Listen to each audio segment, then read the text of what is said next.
She was there, and then she wasn't. One moment, Lynette Hooker was alive. She had just spent the evening with her husband at a waterfront bar on one of the most peaceful islands in the Bahamas. She had called her mother earlier that day. She was happy. She was on the trip of her life, sailing through the Abaco Islands on a 46-foot sloop named Soulmate. And then, according to the only witness to what happened next, she simply fell out of a small dinghy into the dark water of Aunt Pat's Bay and vanished without a trace. That witness was her husband, Brian Hooker. And what he told investigators in the hours that followed is a story so riddled with contradictions, so defiant of basic physics, so contemptuous of maritime common sense, that it has drawn the attention of the United States Coast Guard Investigative Services, independent researchers, professional mariners, and thousands of people across the internet who refuse to let this case go quiet. This is the story of Lynette Hooker, a woman who deserved to come home, a case that is far from closed, and a set of facts that simply do not add up. If you are watching this for the first time, subscribe right now and turn on notifications. We cover cases like this with evidence, with precision,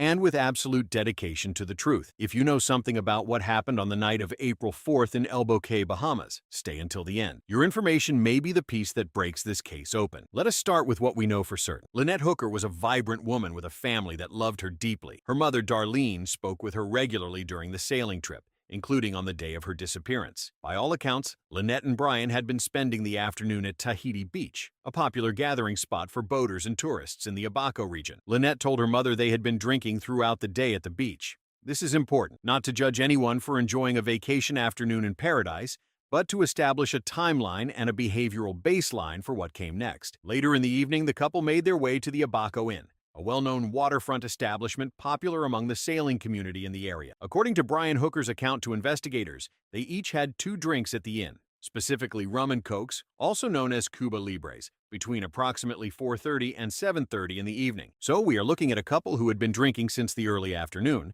finished 2 more drinks each over a period of roughly 3 hours at the inn, and then decided to make the trip back out to their boat by dinghy. The Soulmate was anchored out in Aunt Pat's Bay, just off Elbow Cay. It was not far. By any reasonable nautical estimate, the journey from the dinghy dock near the Abaco Inn back to the anchored sloop would take somewhere between 10 and 15 minutes at the typical cruising speed of a small dinghy with an outboard motor running. But Brian and Lynette did not have an outboard that night, or at least that is not how Brian described the situation to investigators. He described rowing, he described paddles and oars, and a pin that broke loose, and a desperate struggle against wind and waves that had turned the normally calm bay into something dangerous. And here is where the story begins to fall apart at every seam. Brian Hooker told the fire and rescue workers who responded the following morning that Lynette bounced out of the dinghy. That word, bounced, is remarkable in its casualness. He said she went over the side and into the water, and that he was unable to reach her because of the conditions around them. He described waves of 2 to 4 feet churning through the bay. He described powerful winds and currents dragging him away from her. He described being so disoriented and confused from the events that he drifted for 9 straight hours before finally reaching Marsh Harbor, a distance of approximately 4 miles from where he says Lynette went into the water. Let us sit with that for a moment. 9 hours to cover 4 miles in a small plastic dinghy on open water in the Bahamas. Now let us talk about Aunt Pat's Bay and the actual geography of that area, because the physical reality of this anchorage directly contradicts nearly every element of Brian Hooker's account. Aunt Pat's Bay is a protected anchorage. That is precisely why experienced sailors choose it. The island of Elbow Cay sits on the eastern side, creating a natural barrier that blocks the open Atlantic swells from rolling in and disturbing the water. The bay is calm. It is calm by design. It is calm because of geography. It is calm because of the reason anyone anchors there in the first place. And sailors know this before they ever drop their hook there. When you are in the lee of an island, meaning on the sheltered side away from the prevailing wind and swell, the wave action is dramatically reduced compared to what you would encounter in open water. Multiple experienced mariners and locals who know these waters intimately have stated clearly and on the record that on the night of April 4th, the conditions inside Aunt Pat's Bay were not dangerous. They were not 2 to 4 feet. They were, in the words of people who were actually anchored there that night, calm. Perhaps a slight ripple near the exit of White Sound Channel where the water encounters some exposure, but nothing approaching the catastrophic conditions that Brian Hooker described to justify his inability to save his wife. And there is more geography that matters here. The bone fishing flats that border the channel on one side are famously shallow. In many areas along the route Brian described, the water depth is ankle deep. At most, in some areas, hip deep. The notion that anyone, including someone who had consumed alcohol during a long afternoon and evening, could not simply stand up and wade toward a person struggling in the water nearby, in ankle to hip deep flats, in a protected bay, on a calm Saturday night, requires a level of suspension of disbelief that this case simply cannot afford. Brian also claimed he lost one of the oars when the pin broke and it went over the side, leaving him without the ability to properly maneuver the dinghy toward his wife as she drifted away from him. But here is a detail that investigators and independent analysts have noted about this specific claim. Brian had reportedly removed the seat from the dinghy before that trip. If the seat has been taken out, the rowing geometry changes completely. The oarlocks, also called pins, are positioned relative to where a seated rower would place themselves. Without the seat, to even attempt to use the oars in the traditional sense, you would either need to be positioned very close to the stern near where the pins are mounted, or you would need to be on your knees. But Brian has also described the anchor being positioned in the middle of the boat, which would obstruct that kneeling position. So how exactly was he rowing with his back to his wife while seated in a boat with no seat, with an anchor blocking the middle, and the oarlock at the wrong height for his body position? The logistics of his own story do not survive contact with the physical object he claims to have been using. And then there is the matter of what any person with a United States Marine Corps background would do in that situation. Brian Hooker has described himself as a former Marine. People who have served in that branch of the military receive training that is specifically designed to produce composure under extreme pressure, to develop physical capability and problem-solving instinct in precisely the kinds of chaotic and dangerous situations that would overwhelm an untrained person. Former Marines are taught to adapt. Former Marines are taught to improvise. Former Marines are taught that when a person's life is in immediate danger, you do everything within your physical capability to prevent the worst outcome. And yet, Brian Hooker's account describes a man entirely paralyzed by confusion, a man who could not think to throw his anchor overboard to arrest his drift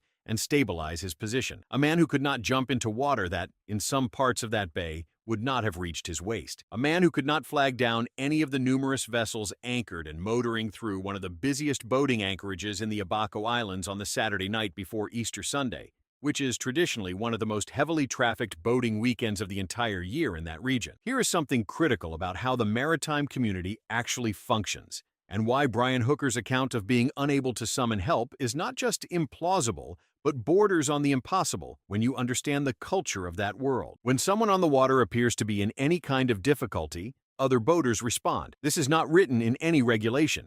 It is not a law that carries penalties for non-compliance. It is a code of behavior so deeply embedded in the culture of people who spend their lives on the water that it functions as an absolute. If you are paddling erratically, if your dinghy is drifting in the wrong direction, if you are calling out for help, if anything about your situation on the water looks wrong or distressed to another mariner passing by, they will come to you. They will stop whatever they are doing. They will alter course.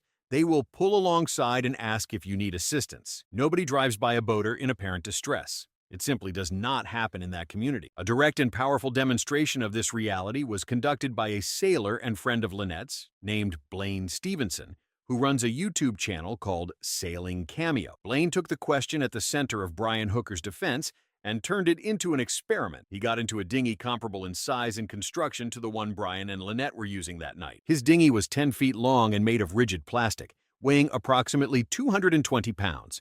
Which is a close enough match to what Brian and Lynette had that the comparison is genuinely apples to apples. He had only one paddle available to him, mirroring the conditions Brian described after claiming to have lost an oar. The wind was blowing at sustained speeds between 15 and 22 knots, with gusts measured above 20 knots during the demonstration. These are conditions consistent with, or potentially more severe than what was present inside the sheltered anchorage on the night of April 4th. Blaine paddled. He paddled with one implement against sustained wind above 15 knots, and he made it back to his boat in less than 2 minutes. During that brief demonstration, 3 separate boats in the surrounding area moved toward him to offer assistance. 3. He was not calling for help. He was not waving his arms or signaling distress.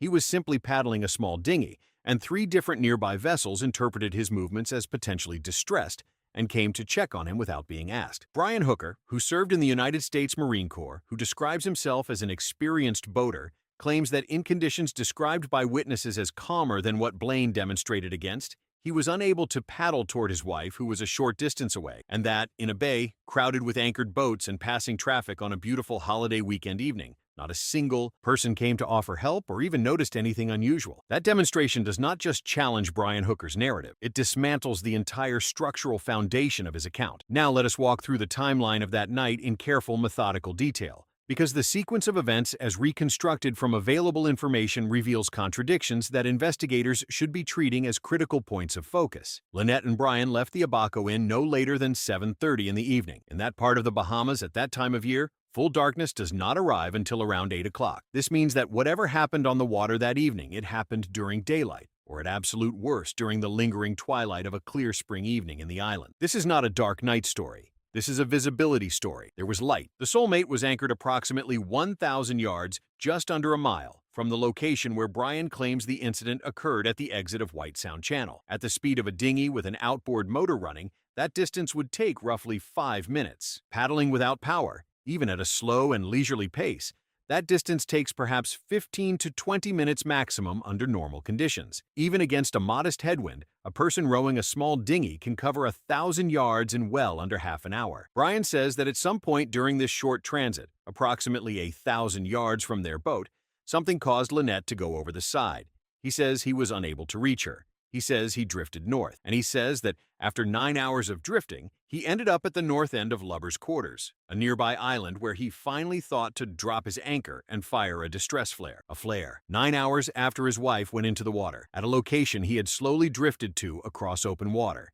After failing to stop his drift, after failing to call for help, after failing to reach any of the numerous occupied vessels anchored throughout that bay. But here is what makes the flare detail potentially devastating in the context of this investigation. Multiple witnesses who were anchored in Aunt Pat's Bay on the night of April 4th reported seeing a flare at approximately 8 o'clock in the evening, not at the location 1,000 yards north of the sloop, where Brian says Lynette went overboard. Not at the north end of Lubber's Quarters, where Brian says he eventually fired a flare after 9 hours of drifting. The witnesses described seeing the flare originate from the direction of the Soulmate herself. If that witness account is accurate, and there are multiple individuals who were together that evening who all independently reported seeing this flare, then a flare was fired from or near the Soulmate at 8 o'clock in the evening. At that time, according to Brian Hooker's own account, neither he nor Lynette had reached the boat. He says she went into the water before they got there. He says he drifted away for 9 hours without ever reaching the Soulmate that night. So the question that demands an answer is simple and absolute. If Brian was drifting helplessly away from his boat after 8 o'clock, and if Lynette was in the water, then who was on the Soulmate at 8 o'clock to fire that flare? That question has not been publicly answered. That question should be at the center of this investigation. And the fact that it is not prominently featured in any official public statement from Bahamian authorities is something that should concern everyone following this case. Now let us talk about the boat anchored nearby. In the investigation that has developed in the weeks following Lynette's disappearance, significant attention has focused on a vessel that was anchored in close proximity to the Soulmate on the night of April 4th. The United States Coast Guard Investigative Services made a public appeal for information about this vessel, releasing a photograph taken near the anchorage that evening. The image released publicly was low in resolution and difficult to read clearly. The name and make of the vessel could not be determined from the official photograph alone. But independent researchers working the case were not satisfied with that limitation. Through a process of photographic enhancement, working with individuals who have expertise in image analysis, the name of this neighboring vessel has been identified. The boat is named Azura. The Azura was anchored close enough to the Soulmate that its crew would have had a direct line of sight and sound to anything occurring on or near Brian and Lynette's vessel that evening. The people aboard the Azura were not running their AIS, the automatic identification system that continuously broadcasts a vessel's position and identity to nearby maritime traffic and tracking databases. That is why the initial investigation struggled to identify them quickly. But the absence of AIS does not mean their presence was unknown. It means they were physically there and potentially observing without leaving a digital trail that investigators could immediately follow. What the people on the Azura may know is potentially extraordinary. They may have seen Lynette and Brian return to the Soulmate that evening. They may have heard an argument. They may have heard a struggle. They may have seen someone enter the water. They may have witnessed activity on the deck of the Soulmate after the time when, according to Brian's own story, everything was already catastrophically wrong in the water 1,000 yards away. They may have security cameras mounted on their vessel, recording the surrounding anchorage. They may have motion-activated lighting that was triggered by something moving on the water or on the neighboring boat that night. They may have noticed something they did not think twice about at the time. something that would place a person, a dinghy, or an action in a specific location at a specific time that directly contradicts the account Brian Hooker has given to authorities. The people aboard the Azura may not even fully understand yet what they potentially witnessed. That is why finding them matters so much. If you are in the sailing community, if you know people who were cruising the Abaco Islands over Easter weekend of this year, if you have any connection to anyone who was anchored in Aunt Pat's Bay on the night of April 4th, please make contact with investigators and with the researchers following this case. The owners and crew of the Azura deserve the opportunity to share what they know, and this investigation deserves whatever information they hold. Now let us address something that has troubled observers of this case from the very beginning of the public conversation around it, and something that speaks directly to the quality of the official investigation being conducted. When Brian Hooker was released from Bahamian custody after 5 days of detention as a person of interest in his wife's disappearance, he walked out of that facility carrying his watch, a modern smartwatch of the kind that is engineered to record biometric and positional data continuously around the clock. These devices log movement patterns. They record heart rate. They track GPS location and route data. They register sleep cycles and periods of inactivity. They maintain detailed records of physical exertion levels throughout the day. The data stored in that watch from the night of April 4th could potentially reconstruct Brian Hooker's physical activity during the critical window of time with extraordinary precision. It could confirm whether he was rowing. It could show his geographical position at specific times during the evening. It could tell investigators whether he was moving at the pace and in the direction consistent with someone drifting helplessly for 9 hours, or whether the data tells a completely different story. It could either support or completely destroy his account of events. That watch was returned to him by Bahamian authorities during an active investigation into the disappearance of his wife under circumstances that are, at minimum, deeply suspicious. Standard forensic practice in cases involving a witness to a suspected crime, particularly when that witness is the last known person to have seen the victim alive and is the subject of significant investigative interest, would be to preserve every piece of digital equipment that could contain relevant data. A smartwatch worn by the only witness is not peripheral evidence. It is potentially central evidence. It was handed back to him. He walked out with it, and he has since left the Bahamas. Let us also discuss the security footage from the Abaco Inn, the last public location where Lynette and Brian were seen together before she disappeared. That establishment has surveillance cameras.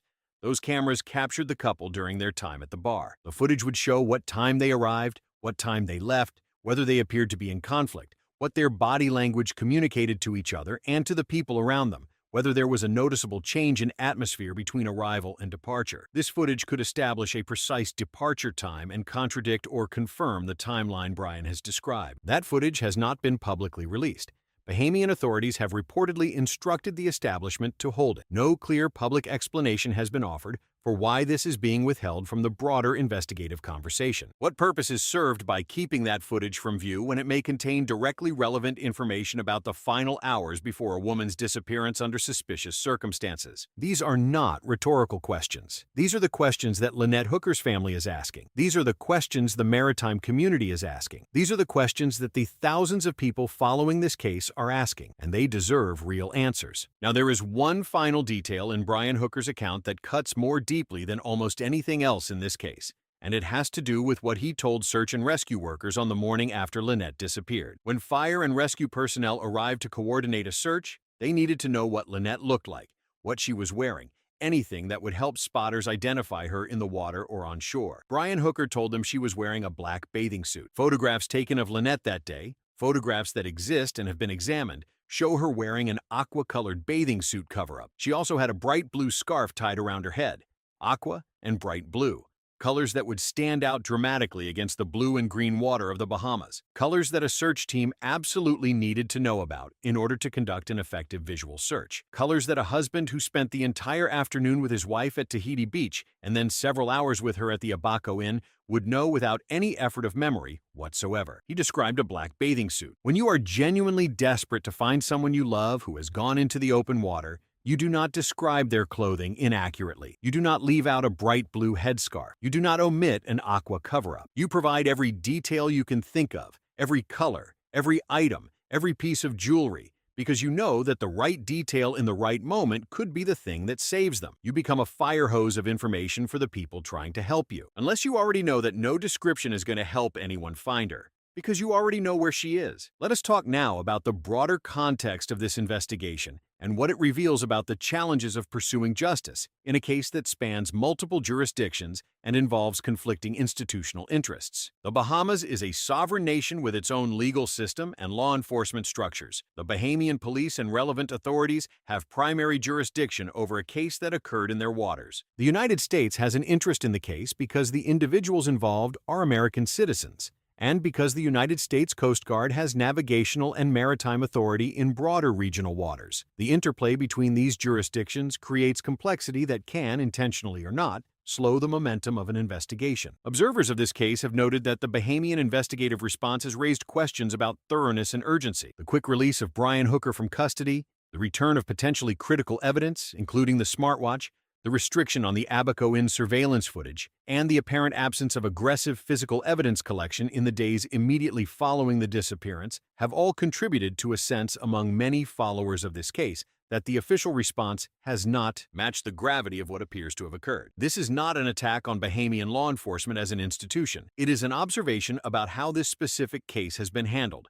and it is an observation shared by maritime professionals, forensic analysts, and investigators who have reviewed the available information. What gives this case continued momentum, despite the institutional friction, is the community of people who refuse to let it go cold. Sailors, researchers, Lynette's friends and family members, investigative journalists and content creators, people with relevant expertise who have volunteered their knowledge and their time, all of these individuals have contributed to a growing body of documented analysis that did not exist 30 days after Lynette disappeared. That analysis is being shared with federal investigators. It is informing the investigative directions being pursued by the United States Coast Guard Investigative Services, and it is putting pressure on official bodies to treat this case with the seriousness it demands. Brian Hooker knows that pressure exists. He knows that people are asking the questions he cannot answer. He knows that every detail of his story has been measured against the physical reality of those waters, against the meteorological data from that night, against the testimony of witnesses who were present,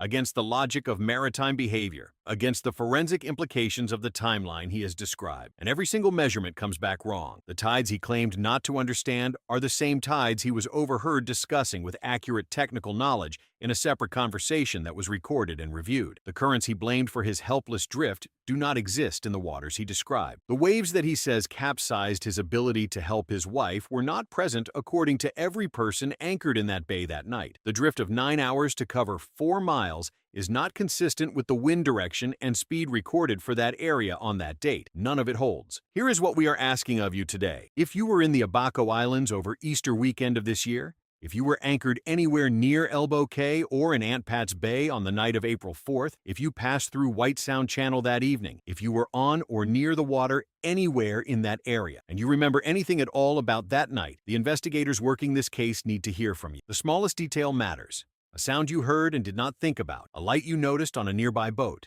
a dinghy you saw crossing the bay after dark, a flare in the sky that seemed unusual in its timing or its origin, a couple you might have seen on the deck of a sloop in the early evening hours. Anything, everything. If you are connected to anyone who was in the area, reach out to them and ask. Easter in the Abacus is not a quiet local affair. It draws boaters and vacationers from across the eastern seaboard of the United States and from throughout the Caribbean sailing community. The anchorage at Aunt Pat's Bay was not empty that night. There were boats.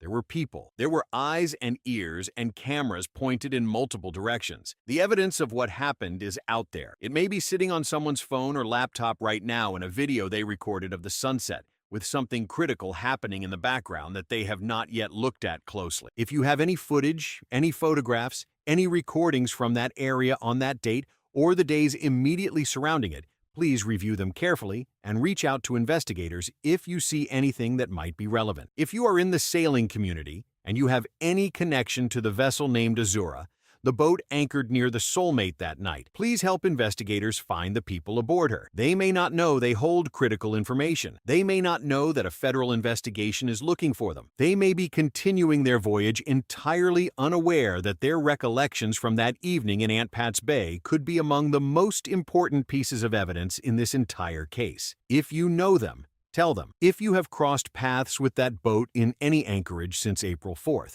remember where you saw her and help investigators make contact. And if you know anything at all about Brian Hooker, about his activities in the days and weeks before April 4th, about anything he may have said or done that relates to this case, there are channels through which that information can reach the people investigating. Use those channels. Do not assume someone else has already passed it along. Do not assume it is not important enough. In a case where every piece of the official narrative collapses under examination, every piece of additional information matters. Subscribe to this channel if you have not already. Turn on notifications. We will be here every time a development occurs, every time new information surfaces, every time the investigative record moves forward. We will not move on from this case until there are answers. Lynette Hooker deserves that commitment. Her family deserves that commitment. The truth deserves that commitment. This is not just a story about one woman's disappearance in the Bahamas. This is a story about what happens when the systems that are supposed to protect us, law enforcement, official investigation, institutional response,